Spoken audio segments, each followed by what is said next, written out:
नमो भगवते वासुदेवाय। ओम नारायणाय। अगली कथा त्रिभुवनपति के संतानों की कथा।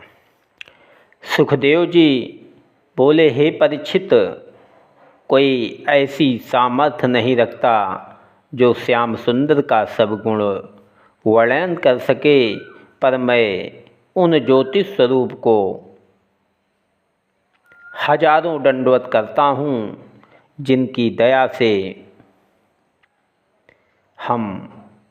तुम इस अमृत रूपी कथा के कहने व सुनने से मुक्ति पद भी पाओगे। थोड़ी सी महिमा उनकी और कहते हैं, सुनो। वैकुंठनाथ ने केवल पृथ्वी का बोझ उतारने के लिए यदुकुल में अवतार लेकर ये सब लीलाएं की थी। उनकी इच्छा से द्वारिका कंचनपुरी में सब स्थान व बाग जड़ाऊँ तैयार होकर अनेक रंग से सुगंधित पुष्प व फल 12 महीने में लगे रहते थे।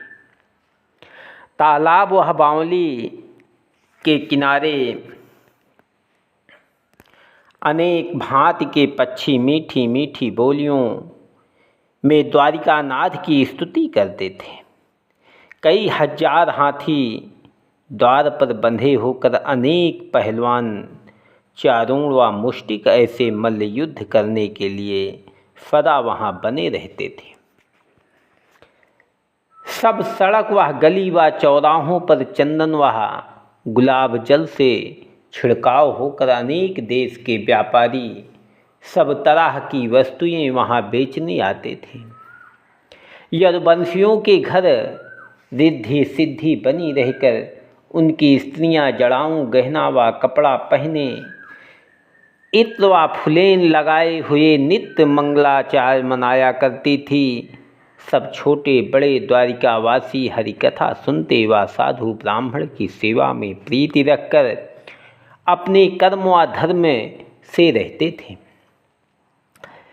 तहाँ नारी सब यादवन अति सुंदर सुकुमार, जिनको रूप निहारी के सकुचावे सुर नारी। श्याम सुंदर की 16,108 स्त्रियां अपने अपने जड़ाऊं महल व बागों में त्रिभुवनपति के साथ भोग विलास करके अपना जन्म सफल करती थी। इंद्रपुरी से अप्सराएं नाच दिखाने के लिए द्वारिका में आती थी। गंधर्व लोग गाना सुनाते थे। श्याम सुंदर अपने 16,108 स्वरूप से सब स्त्रियों के पास रहकर उनकी इच्छा पूर्ण करते थे। वही स्त्रियां 8 पहर द्वारिकानाथ की सेवा में रहकर ऐसा उन पर मोहित थी कि श्याम सुंदर को देखे बिना उनको एक क्षण चैन नहीं पड़ता था। किसी समय मोहन प्यारे के रहने पर भी व्याकुल होकर पक्षियों से पूछती थी कि हमारे प्राणनाथ कहाँ चले गए। फिर चैतन्य होकर उनको देखने से अपने बराबर किसी दूसरे का भाग्य नहीं समझती थी। एक दिन मुरली मनोहर ने सब स्त्रियों के साथ जल क्रीड़ा करना विचार कर जैसे समुद्र को आज्ञा दी, वैसे घुटने भर पानी वहाँ हो गया।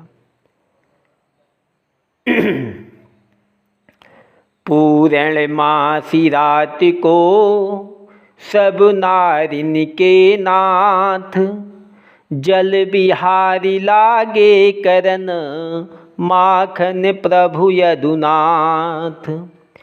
जिस समय श्याम सुंदर ने चांदनी रात में 16,108 स्त्रियों के साथ बिलग बिलग रूप धरकर विहार किया, उस समय समुद्र में ऐसी शोभा मालूम होती थी जिसका हाल वर्णन नहीं हो सकता। तब ही ठिठिरियनी बोली बानी, तासो कहत कहन लगी एक रानी। कारण कौन शब्द तू करी है, हरि संयोग वियोग मन धरी हैं। चकई बोली उठी तेई काला, ऐसी विधि बोली एक बाला।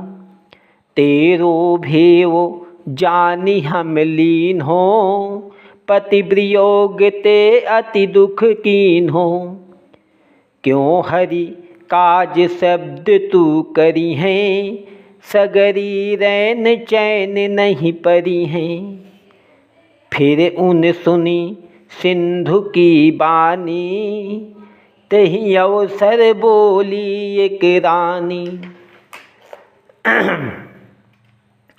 कहाँ एक श्री कृष्ण मुरारी, शयन करत हैं सिंधु मझारी। तही काज शब्द अति करी हैं, श्री ब्रजनाथ प्रीति उरि धरी हैं। फिर उन देखी चंद्र की कांति, सखी एक बोली यह भांति। तो ही कृष्ण को दर्शन भयहूँ, तेरो छई रोग सब गयहूँ। रैवत गिरी देखा तिहि काला, यह विधि बोली उठी एक बाला। तू दिन रैन तपस्या करिके, मन में ध्यान कृष्ण को धरी हैं। राजन ऐसी विधि सब बाला, कहाँ मनोहर बचन रसाला। अष्टनायिका यादि दे सब नारिन के साथ, ऐसी विधि कीड़ा करहीं माखन प्रभु यदुनाथ। श्याम सुंदर की संतान इतनी बड़ी थी कि 3,48,300 ब्राह्मण उन लड़कों को विद्या पढ़ाने के लिए लग रहते थे। इसलिए यदुवंशियों की गिनती नहीं हो सकती। देखो, जो श्याम सुंदर अपने वंश की रक्षा के लिए नित्य असंख्य द्रव्य व गौ ब्राह्मणों को दान दिया करते थे, वही त्रिभुवनपति इतना प्रेम रखने पर भी दुर्वासा ऋषीश्वर के श्राप से सब यदुवंशियों का नाश करा के बैकुंठ में चले गए। श्री कृष्ण जी के वंश में केवल वज्र नाम अनिरुद्ध का बेटा जीता बचा था। सो मथुरा व इंद्रप्रस्थ का राजा हुआ। उसके कुल में व्रतबाहु व सत्यसेन आदि सब राजा बड़े प्रतापी व हरिभक्त व धर्मात्मा हुए थे। इतनी कथा सुनाकर सुखदेव जी ने कहा, हे परीक्षित, जो मनुष्य 10वें स्कंध की कथा सच्चे मन व प्रीति से कहता व सुनता है, उसको बड़ा भाग्यमान समझना चाहिए। वह मनुष्य संसार में मनोकामना पाकर अंतः समय मुक्त होता है। ओम नमो भगवते वासुदेवाय। ओम नारायणाय। ओम श्री राधे श्री राधे श्री राधे। अगली कथा 11वां स्कंध, नारद मुनि का वसुदेव जी को ज्ञान समझाना, दुर्वासा आदि ऋषीश्वरों का द्वारिका में आना।